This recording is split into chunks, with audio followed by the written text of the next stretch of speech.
like to introduce the 2022 winner of the Peter E. Haas Public Service Award, which recognizes a Berkeley alum who has made significant voluntary contributions to the betterment of society. Here with us today is William Rogers, who graduated with a degree in rhetoric in 1991. William Rogers is a purpose-driven leader resolutely committed to advancing social, economic, and racial justice.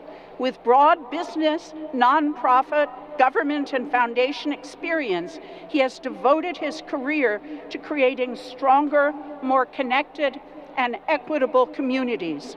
He's respected for building enduring, inclusive partnerships, leading with integrity, and delivering meaningful impact with sustainable results.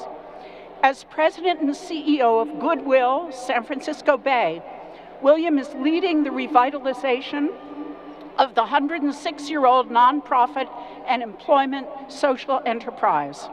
Under William's leadership, Goodwill offers transformative life opportunities through jobs, job training, and career services for thousands of people who are experiencing barriers to employment, including returning veterans, those with limited education, language or skill levels, people who were formerly incarcerated, are experiencing homelessness, have struggled with addiction, or people who have simply fallen on hard times.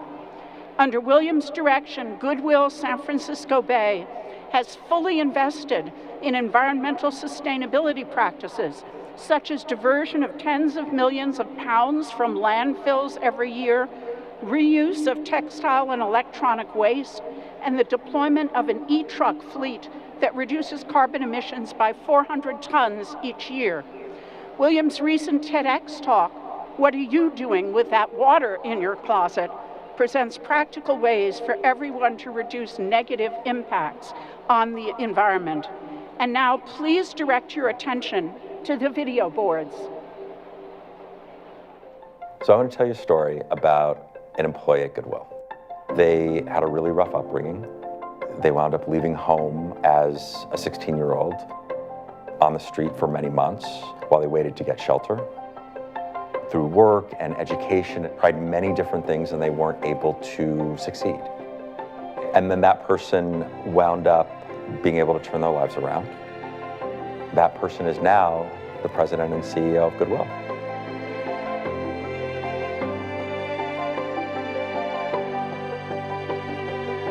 So much of why I've chosen to be in public service has to do with circumstances of my life, because I needed a second chance multiple times.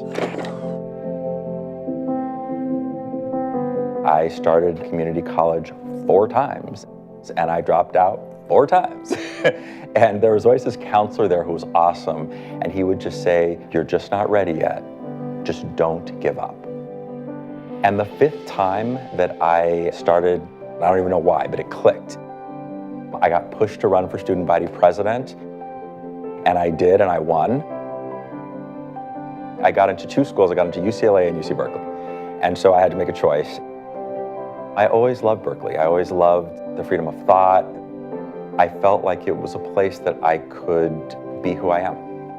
And wound up graduating from Berkeley with honors, then going on to get a master's degree. Act up! Fight back!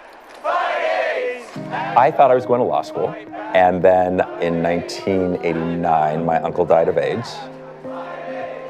I decided that I wanted to do something to stem the tide of the epidemic. Fight back! Fight! I wound up being stationed at Cole Street Youth Clinic, and I was helping youth with HIV get access to clinical trials. It was a lot. I mean, it was anything from helping people with housing to literally sitting with people in the Tenderloin with my arms around them because they were going to commit suicide, and you know, helping them get the help that they needed. I think when things get really hard in this sector, I really go back to purpose. When I was 16, my dad realized that I was gay, and that was not going to be acceptable in our household. I wound up having to make a decision about whether I was going to squash my spirit and who I am and stay, or whether I was going to leave and be true to myself. And so I made the choice to leave. The life experience was difficult, it was very hard, but it taught me something about resilience that I have been able to utilize throughout my life, and it's been really helpful. I think it's really important for people to bring their whole selves to work. Whatever your lived experience is part of the skill set that you're bringing to any job that you have. My dad, he wound up coming to the graduation, and the beautiful thing is that we were able to reconcile. When my dad died, one of my sisters, and she said, you know, Dad, I think respected you most of all. And I said, why do you say that? And she said, because you were always true to who you were. People a lot of times talk about the sacrifices of public service. I don't see it as a sacrifice. I choose this every single day. How are you? Because, well, it has meaning. It's meaningful to me.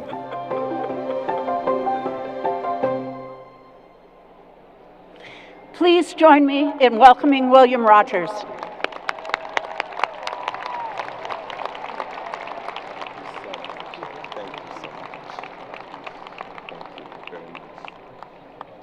This is important. This is important, okay.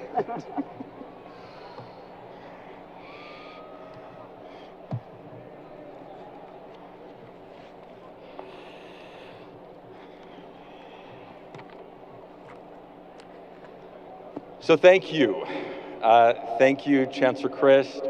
I am so grateful to receive this recognition today. Thank you, UC Berkeley, and to the faculty and administration at Cal for your enduring commitment to public education.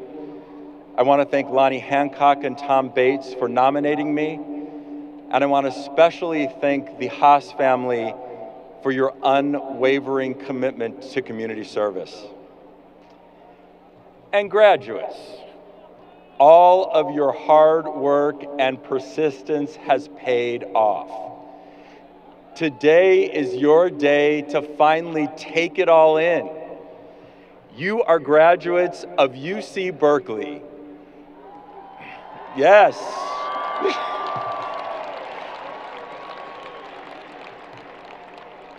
It's an incredible privilege and a huge accomplishment to have earned a UC Berkeley education. And because none of us do it alone, today you get to celebrate with those who supported you through this journey. Y'all did it. Congratulations. Give yourself a hand.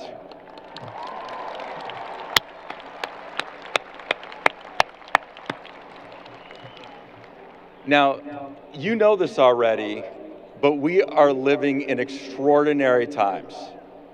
There is so much at stake for our planet, the world, our nation, and right here in our communities. And it would make sense if you felt a little anxious or fearful about what you're graduating into. I felt the same way in 1991 when I graduated into the AIDS epidemic, the Gulf War, and the beating of Rodney King that sparked protests across the country. But if I've learned one thing since I graduated, it's that the social challenges we face are ours collectively. Because we all live on this earth, and we're all connected by what happens here. And because we are all connected, we are all affected. You may not be homeless, but you are affected by homelessness. You may not be sick, but you or someone you know is affected by, or will be affected by, the lack of good, affordable health care in this country. You might not feel marginalized, but we are all affected by intolerance. And to be clear, we have made some progress, but we also have some unfinished business. We ended slavery, but not racism.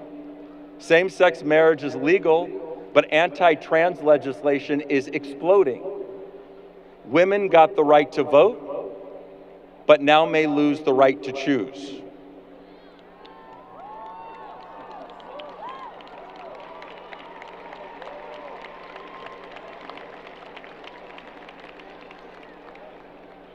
Each of us has to ask ourselves two questions in this life. One, what kind of world do you want to live in? And what are you gonna do about it? My answer was to choose a career in public service.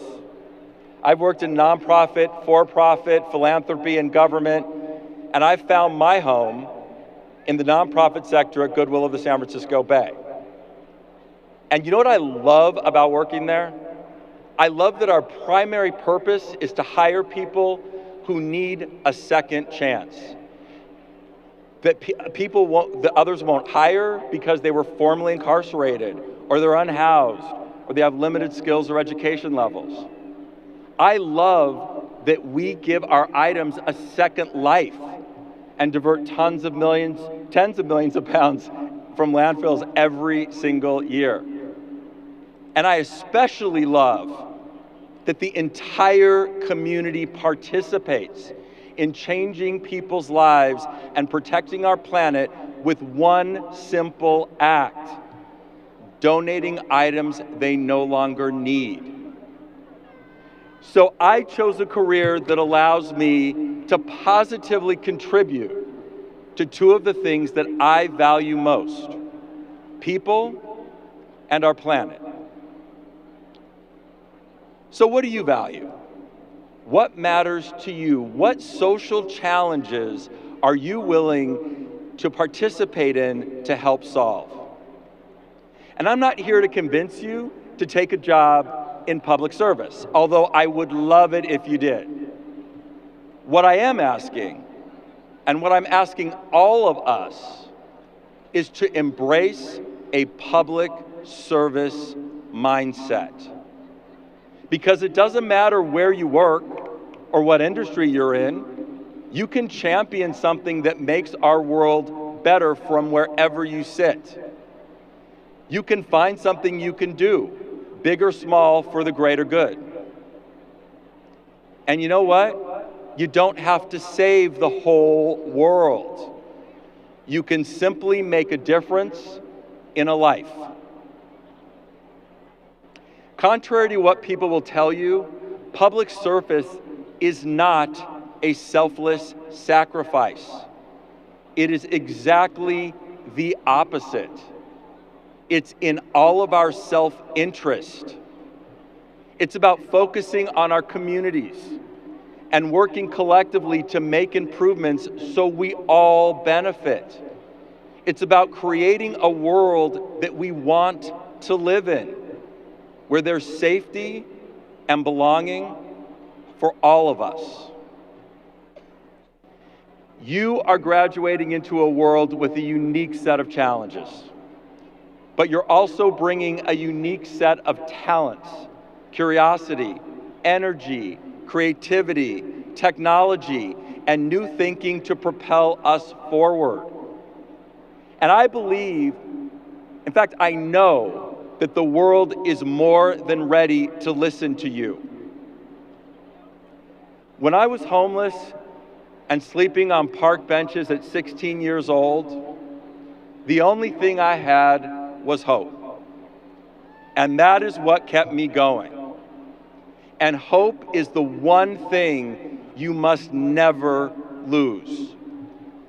And when I say hope, I do not mean frivolous hope, as in wish or fantasy or chance. I am talking about the core of our humanity hope, the hope that drives us to engage with life, the hope that fuels our sense of possibility, the hope we feel when we believe that our life is worth living, that our work is worth doing, and our communities are worth improving. Class of 2022, congratulations. I cannot wait to see how you change the world. Go Bears. Thank you.